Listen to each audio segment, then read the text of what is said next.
So this is going to be one of the more difficult videos I've had to make.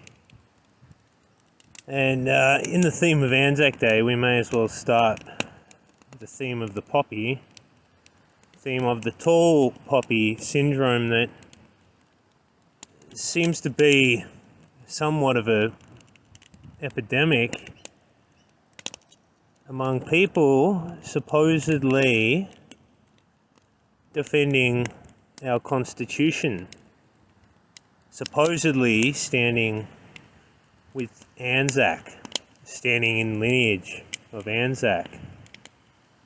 So, whether you like it or not,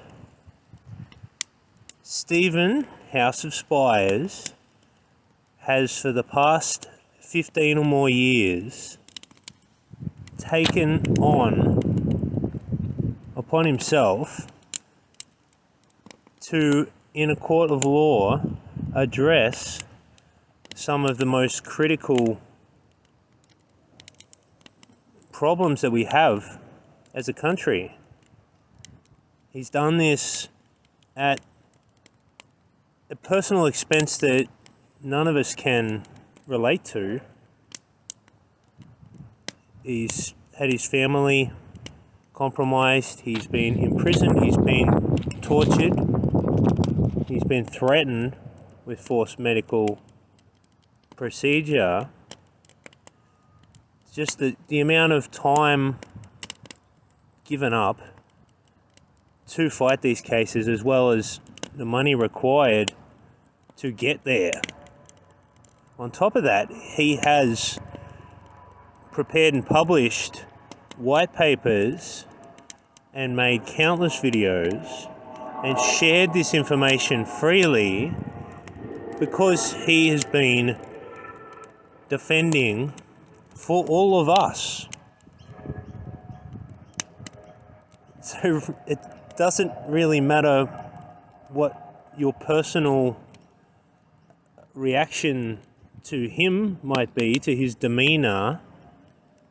These are the facts that are indisputable. And I'm not going to spend the time that it would require now to go through that entire history, but suffice to say, he's been almost everywhere in this country and seen how we all live, seen almost every place.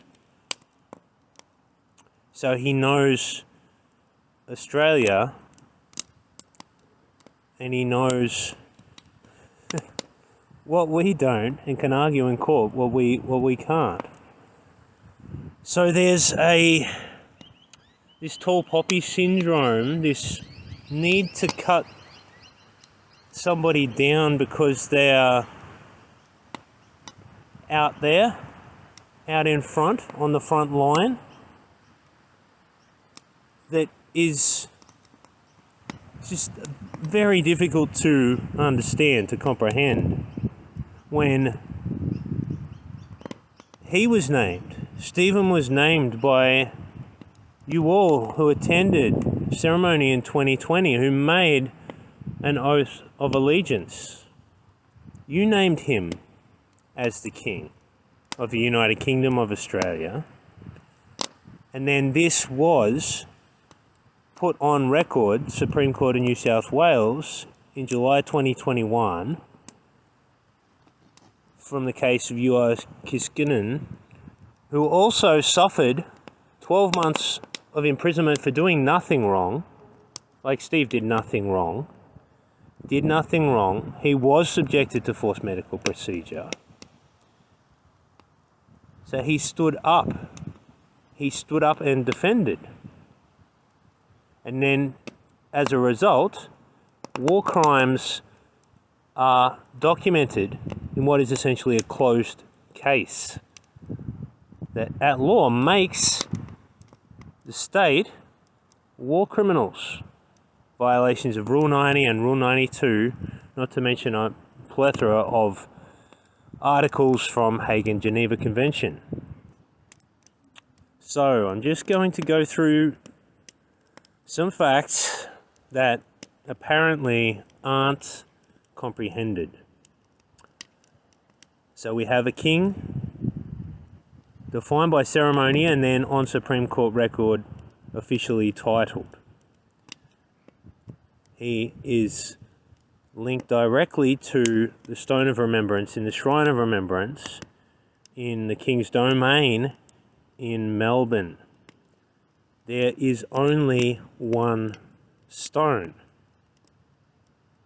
The only other option, and your default option, is King Charles, who's to be coronated to Stone of Destiny.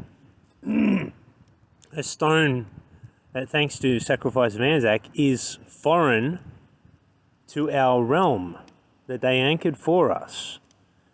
So sooner or later, everyone has to realize that you either stand with Stephen and the king's men,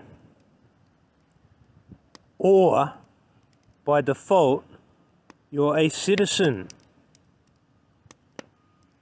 or you step outside of line of authority altogether, making you an enemy of both crowns. So this is about fact, it's not about popularity. That's that's politics being applied to the realm of defense. A king and his men defend for liberties. They don't tell you how to live your life. They don't put policy in place.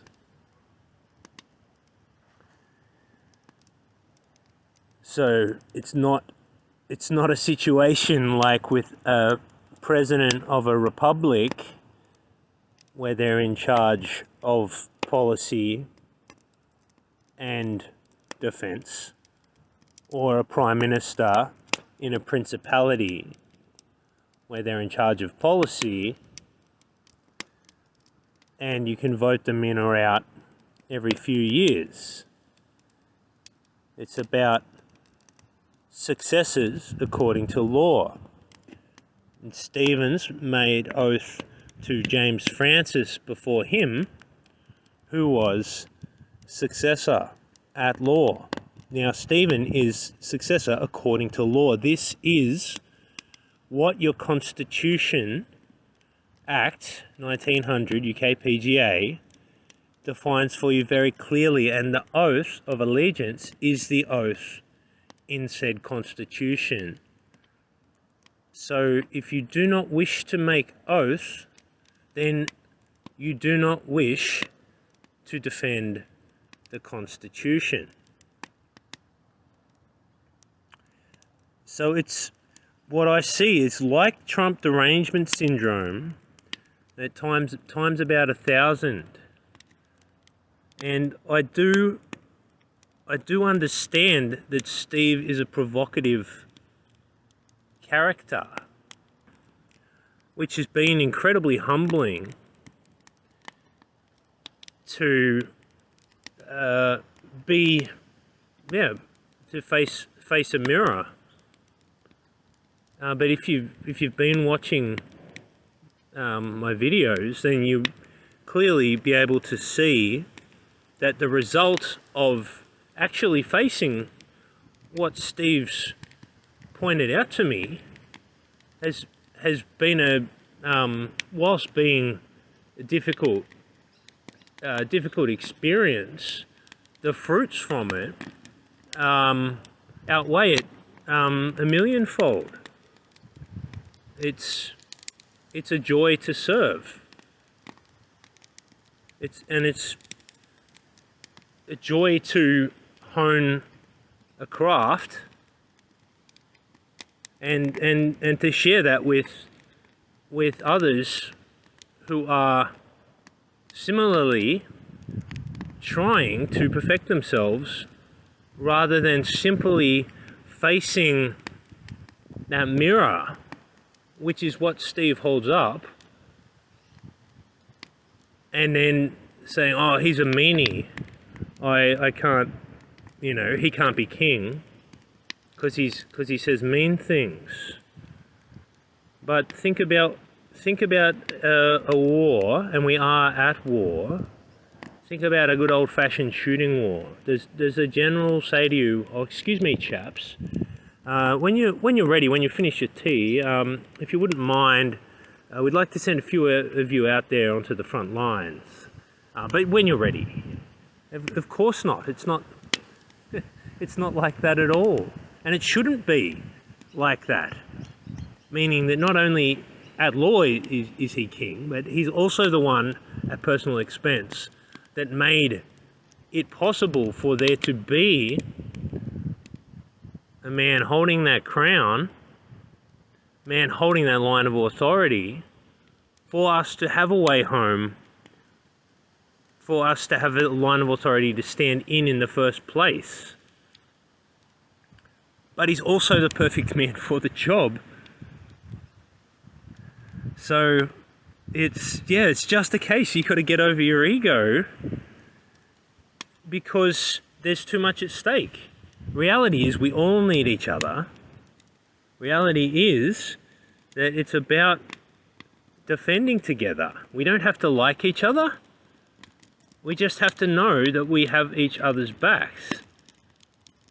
And that's, what all this tall poppy stuff is just, it's undermining. You're undermining your own kingdom. You're presenting as that sovereign citizen that they've been showing you, warning you about. If there is no other line of authority available to you other than Australian citizenship, which is, as we've demonstrated, slavery. It's debt slavery and worse. So why undermine yourself? Why undermine your neighbours? I know it's not easy to make that step, but there really isn't another choice. So everyone reacts when Steve uses the word retarded, but in all sincerity, I don't know what else to call it. It's insanity, perhaps. You're cutting off your only lifeline, and in so doing, you're undermining it for everyone else around you.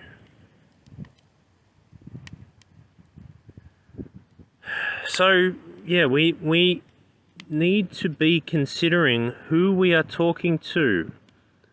So the people that might be slagging out Steve or slagging out his men, they likely don't see the full picture. They likely don't see much of the picture. And in all likelihood, they are probably agents of the government, of police or military in one way, shape or form, seeking to divide and conquer. It's what they do over and over again, and by falling for it, you're undermining, and you're undermining for others too. You're undermining your own standing, placing yourself in danger. So I'm not sure why this thought hasn't occurred to some people that perhaps part of Steve's demeanor, part of his harshness, is to protect you from undermining your very self. Because you've seen what they do to sovereign citizens. You see how they like the whole system to be set up to drag you in as an individual. You complete an individual tax return. You face a court entirely set up against you as an individual. The only way is to stand together, to truly stand in the lineage of your Anzac, and to defend our Constitution and defend what was ours, what's been left to us before they came here and started to administer. So at the end of the day, it's about facts, not about feelings. I'm sure I can speak for everyone when I say I would prefer we weren't in this scenario. But the fact of the matter is that we are, is that if we don't stand to defend alongside one another, then we get World Economic Forum, Charles, more St. Edward's Crown, more slavery, citizenship. So, if that's not convincing enough, we also have the Compassing Law, New South Wales Crimes Act 1900. It's a 25-year jail term to compass a sovereign, to attempt to depose, to invent, to publish said inventions, imaginings. King versus Casement 1917. If you don't have an alternative standing, and there at law cannot be one, there's only one stone. So it's a failed endeavour. It's pointless. You're undermining yourself, your own estate, that we all have an equal share in. It's God's estate. Stephen holds a line of authority to that estate. We all have an equal share in. And when we do resemble Anzac, I anticipate that we won't be hearing the word retard. Imagine that when we can ally, when we can set up our own private supply chains, nurses, commanders, scouts, that we won't even need to hear scarcely from the king. So I think there's this misconception out there that a king is one who rules with an iron fist, but I already laid out that it's not the same thing as a president. It's the king is defense. The king's men serve to defend, to keep intact chain of command for everyone's defense. So we need to become again what we were before the occupier moved in to administer. So this is about everyday life in your town, in your city, looking after your neighbour. Starving the nanny state, only give what you absolutely need to. Wherever possible, transact and hold gold and silver. Do the bare minimum if you work in a government job. We show them that we're peaceful and we can self-determine. They have no choice but to go. So the door remains wide open for everyone because we all need each other. So make your oath, get over your ego, and come home. Or be prepared to be shipped off to the Ukraine or some other godforsaken hellhole to serve elbow the Australian government, your Australian citizenship, your St. Edward's Crown, your King Charles coronated to a foreign stone. Foreign meaning not gods, not the stone of the gods of your fathers.